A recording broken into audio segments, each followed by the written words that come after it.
you're on the air. Thanks, Dillon. Good morning, everyone. Oh, I did. Thank you. It is Monday morning, the start of a new work week. It is cold outside. We're going to talk about those temperatures in just a moment. I'm Scott Ingen. Lisa Bedell. And I'm Dillon Vogt. Thank you for joining us. Before we get too far into this thing, we want to tell you can join us every morning about 8 o'clock. Between 8 and 9, we're going to do the Facebook Live. You can also check us out on our InForum YouTube channel, as well as your favorite podcast platform by going to inforum.com/podcast.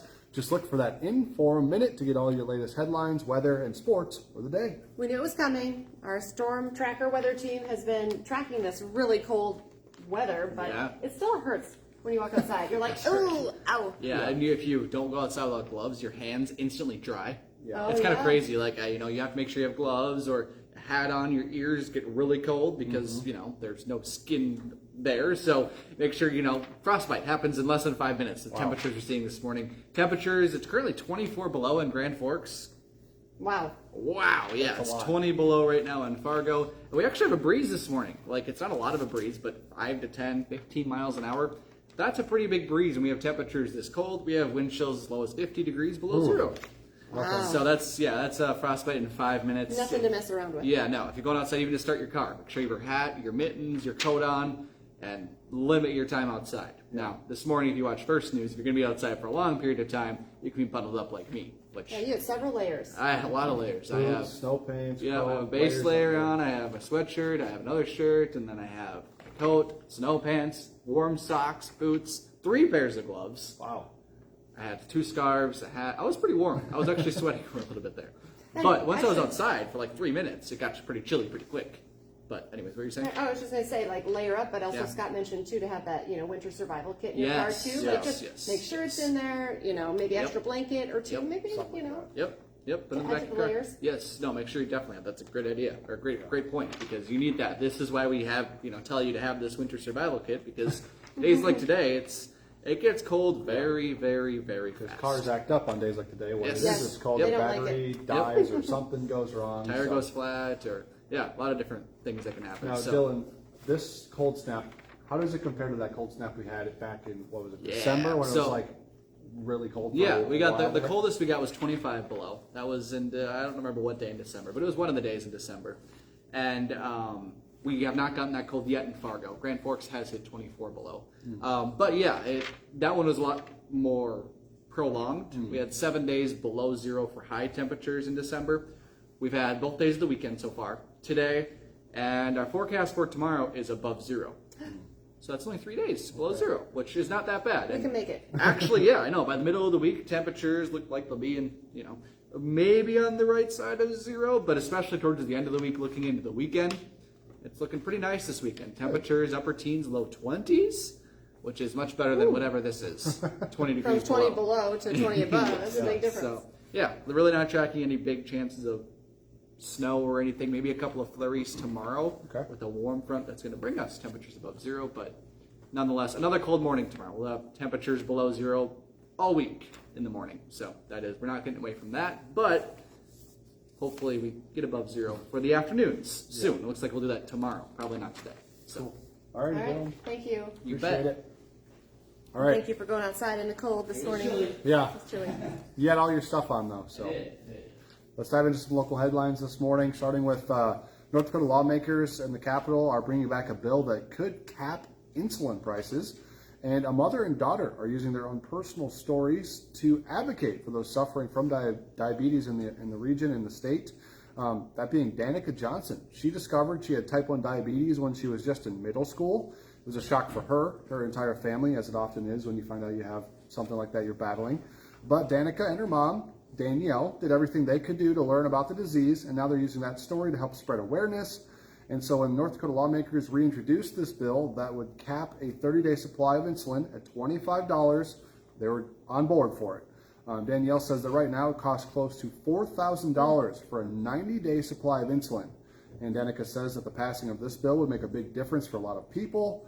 And in case you are wondering, for perspective, 64,000 Americans are diagnosed with diabetes each year. And then actually about 24 states have already established insulin caps. So it's not an unprecedented thing to do. It's a good thing. In Minnesota, right now, we're kind of tracking this story for you. Minnesota Governor Tim Walz is set to sign a reproductive rights bill any day now, codifying abortion rights into state law. It took lawmakers more than 15 hours to vote over the weekend to pass this. The bill doesn't just give Minnesotans full abortion protection, however, included in this bill, it also protects family planning, sterilization, preconception, and maternity care. Of course, we'll continue tracking that story for you and let you know when the governor signs off on it, which he has promised to do. Yeah, should be pretty soon, I think. 3 local social workers are hitting the streets to get a count of how many people in Fargo and the Moorhead area are struggling with homelessness. They're joining thousands of other volunteers around the nation actually doing this. They're surveying people without a place to go and gathering numbers to keep track of it all. The workers are going to be around places like job centers, also checking parked cars, building entryways, bus stops, things like that. But one of the workers does say, realistically, they're admitting they're probably not going to get a 100% count of all these people. It's probably hard to do because they are moving around so much. They're also not embedded into that culture in the community. But according to the Fargo Moorhead Coalition to End Homelessness, there are typically around 950 people experiencing homelessness in the metro on any given night, which is a number that's pretty high. So. It is pretty high. Here in Fargo, new schools might be a higher priority than previously thought. We have new enrollment numbers from the Fargo Public School District, and it shows the district is expected to grow by 165 students by the 2027 school year, not so far off. That would be slightly more than 11,500 students in total. So district leaders are now looking at potentially not only building a new elementary school, but also middle and high school within the next 10 years. No specific start dates are set, but we're hearing it usually takes about 2 years to get a new school put up. Yep. In Detroit Lakes, they've approved the first steps towards a plan that could collect over $17 million in sales tax for the construction of a new pavilion there. That tax would collect the money over a 12-year period and be used to create a new 2-story facility, replacing the old one. However, there has been some opposition to this in the community. Some are calling for Detroit Lakes to seek funding for childcare instead of replacing the pavilion, and others are saying that the new stylish building may be a hard sell for locals there. Okay, well, if you wanted to check out a book because you want to stay inside and stay warm, it's a good plan, but you can't go to the Northport Library in Fargo, at least right now. It is closed. Plumbing issues over the weekend forced the building to shut down for some maintenance. At this point, it's unclear when it's going to reopen. We are, of course, efforting to find out when it will reopen, but you can still go to the main downtown library and also the James Carlson Library on 32nd Avenue. Those will remain open with regular hours right now. And a quick heads up for those of you in Moorhead this morning, there are some road work going on that could impact your commute this week. Construction will be happening on 16th Avenue South between 7th and 8th Street South in Moorhead. The section will be closed for at least 2 weeks while crews are doing some private utility and development work. They say that 18th Avenue South will be used as a detour. So heads up there. We also have the latest for you this morning on the Tyre Nichols case. Memphis police are now saying they are permanently disbanding its Scorpion crime unit. 5 former officers that were on that unit, if you're following this case, you probably know they have been now charged with murder in the brutal beating of Nichols, and of course it was all caught on camera over, I think it was on Friday, but over the weekend the video was released from the body cam video. Very tough to watch. And of course across the country now, a lot of calls for some police reform. So we're kind of tracking that story for you this morning, and of course we're also watching for the funeral, which we're hearing right now is going to be set for Wednesday to lay Nichols to rest. And of course the family's talking a lot right now leading up to the funeral as well. So yeah, big story.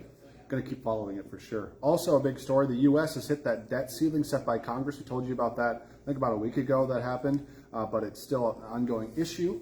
And it has forced the Treasury Department to take extraordinary measures to keep the government financially afloat. So you can't do this forever. A solution is needed within the next few months, and the President, Joe Biden, will be meeting with House Speaker Kevin McCarthy this week to discuss that matter in detail. So we're hoping to get more insight onto what the plan might be sometime this week. Mondays are always hard, and then I stayed up a little bit late last night watching football. I was really hoping and pulling for the Bengals, of course, for Cordell Wilson, former NDSU football player playing for the Bengals, but that didn't happen. And it was controversial at that. The refs are getting reamed on social media this morning. A lot of people saying the NFL is rigged. with what happened last night. I mean, I don't know if you saw the penalties that were called, but I don't know. We'll I did see that last one. Like it Yeah. was tie game with less than a minute left. Yeah, I think a lot of people admit that that potentially was a penalty, but in that moment of the game, you're essentially It giving the decided other it. team the win. So it was a big game. Obviously, the Chiefs ended up winning. Some controversy always makes it more exciting. But long story short, Chiefs, Eagles going to the Super Bowl. And what's going to be interesting about this matchup, and it's already become a big storyline, is the Kelsey brothers. One for the Eagles, one for the Chiefs. Travis Kelsey, tight end on the Chiefs. Jason Kelsey, center for the Eagles. Now, Jason already has one Super Bowl ring, so Well, it's fair then for the other brother to get. I guess, but I'm rooting against the Chiefs, so I'm rooting for Jason in this one. How But can you cheer against Patrick Mahomes, my homie? no, I'm not a fan. I don't But know you that do I'm what you invested want. on either side. So. All right, it's going to be fun though. I like Yeah. the whole brother, Yeah, that and is we a talked cool a lot element. about the mom, like what she's going to win either way, but she's going to have one sad son for sure. That's for sure. The next family gathering after the Super Bowl is going to be an interesting one. Yeah, for sure. And of course, Dom Izzo is going to talk about this and break it all down as well. Probably for the next 2 weeks. Oh, yeah, talking absolutely. about the big game on the way. So Hot Mic with Dom Izzo on from 9 to 11 on WDAY Extra. You can also watch Dom's show on InForum.com. And remember, right now is a great time to get your subscription to InForum.com. Of course, that's where sports, weather, news, everything, all in everything. 99 cents a month for your first 3 months. You can get that all access pass to InForum.com. Just go to InForum.com/subscribe to get that deal. Take advantage of it, folks. It's a good deal. And remember, you can join us again at 11 o'clock for our next newscast. Dillon's going to be on there with all of our cold temperatures today, telling us how cold it's going to get. And then 4 o'clock, 5 o'clock, 6 o'clock, 9 o'clock, 10 o'clock, we have you covered all throughout the day. Then tomorrow morning, we're back from 5 to 7 a.m. with First News, and we'll see if Lydia gives us the lowdown on The Bachelor tomorrow. So Oh, yeah. We'll see what happens. Okay, and the pressure's on for the rest of us to watch it. So watch The Bachelor, and we'll see you back here tomorrow morning. Have a great day. Bye.